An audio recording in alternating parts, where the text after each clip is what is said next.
प्यारे बच्चों, good morning. गणित की कक्षा में आज हम जानेंगे अभाज्य गुणनखंड, प्राइम फैक्टराइजेशन।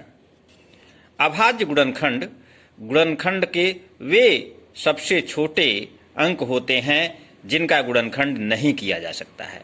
किसी संख्या को अभाज्य संख्याओं के गुणनखंड के रूप में व्यक्त करना अभाज्य गुणनखंड कहलाता है। जैसे 6 का गुणनखंड क्या हो गया? 2 गुणे 3, 2 तियां 6, जहां 2 एवं 3 अभाज्य संख्याएं हैं।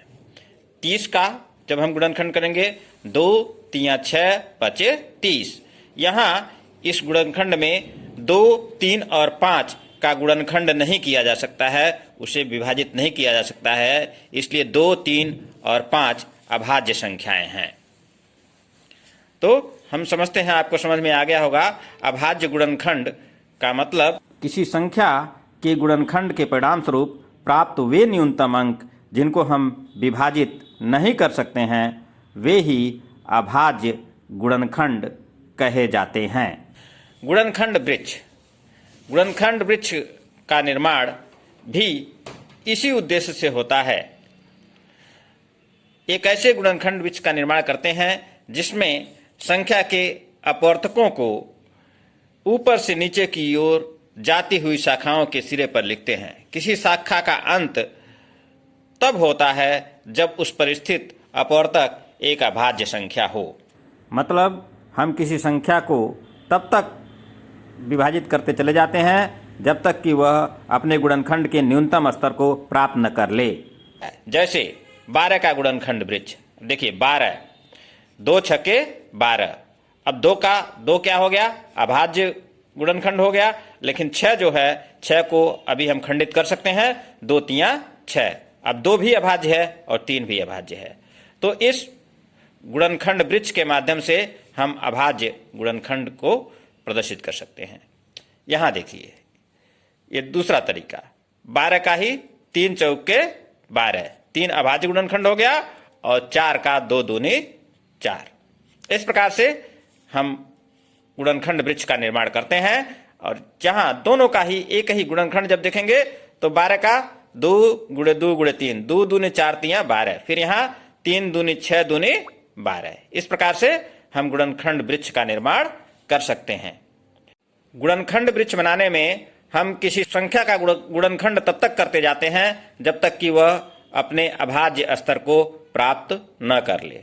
इस प्रकार से वो शाखाएं निरंतर विस्तृत होती चली जाती हैं।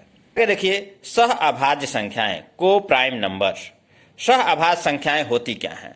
जब दो संख्याएं एक दूसरे को पूरा पूरा विभाजित नहीं करती हैं तो वे सह अभाज्य संख्याएं कहलाती हैं। कोई भी दो संख्या ले लीजिए, जब वो एक दूसरे को पूरा पूरा विभाजित नहीं करेंगी तो उन्हें हम सह अभाज्य संख्याएं कहते हैं। अक्सर जो क्रमागत आने वाली संख्याएं होती हैं वो सह अभाज्य संख्याएं होती हैं। जैसे 6 और 7।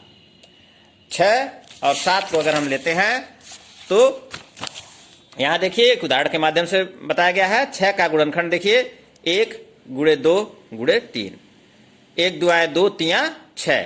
7 का गुणनखंड देखिए, 7 एकन्ने 7, इसका और गुणनखंड नहीं हो सकता है, सिर्फ 2 ही हो सकता है। तो यहां पर सिर्फ एक ही दोनों में उभयनिष्ठ मिल रहा है, तो इसलिए ये जो दोनों ही संख्याएं हैं वो सह अभाज्य संख्याएं होती हैं। 6 और 7 परस्पर एक दूसरे की सह अभाज्य संख्याएं हैं। एक अन्य उदाहरण लेते हैं। यहां देखिए, 9 के गुणनखंड या अपवर्तक हैं 1, 3, 9। ठीक, यानी अपवर्तक का मतलब 1 से 9 विभाजित होगा, 3 से विभाजित होगा और 9 से विभाजित होगा। 16 के गुणनखंड या अपवर्तक हैं 1, 2, 4, 8, 16। 1 से विभाजित होगा, 2 से भी 16 विभाजित होगा, 4 से भी विभाजित होगा, 8 से विभाजित होगा और 16 से विभाजित होगा। अब इन दोनों में उभयनिष्ठ क्या है? उभयनिष्ठ सिर्फ 1 है। दोनों ही संख्याओं का सार्व उभयनिष्ठ अपवर्तक केवल 1 है। अतः जब दो संख्याओं का सार्व अपवर्तक केवल 1 होता है तो वे संख्याएं सह अभाज्य होती हैं। अतः 9 एवं 16 दोनों ही सह अभाज्य संख्याएं हैं। इस प्रकार इस पाठ में हम लोगों ने सीखा, 2 या 2 से अधिक संख्याओं का गुणनफल उन संख्याओं का अपवर्त्य होता है। प्रत्येक संख्या 1 की अपवर्त्य है। जैसे 7 बराबर 7 गुणे 1, 4 बराबर 4 गुणे 1। प्रत्येक संख्या स्वयं की अपवर्त है, जैसे 7 गुणे 1, 5 गुणे 1। प्रत्येक संख्या की अपवर्त दी हुई संख्या से बड़ा या उस संख्या के बराबर होता है। एक प्रत्येक संख्या का अपवर्तक है। किसी संख्या का सबसे छोटा अपवर्तक 1, सबसे बड़ा अपवर्तक वह संख्या स्वयं होती है। प्रत्येक संख्या का अपवर्तक संख्या से छोटा या उस संख्या के बराबर होता है। दी गई संख्याओं के अभाज्य गुणनखंड करना। इस प्रकार से यह पाठ यहीं समाप्त होता है। नमस्कार, धन्यवाद।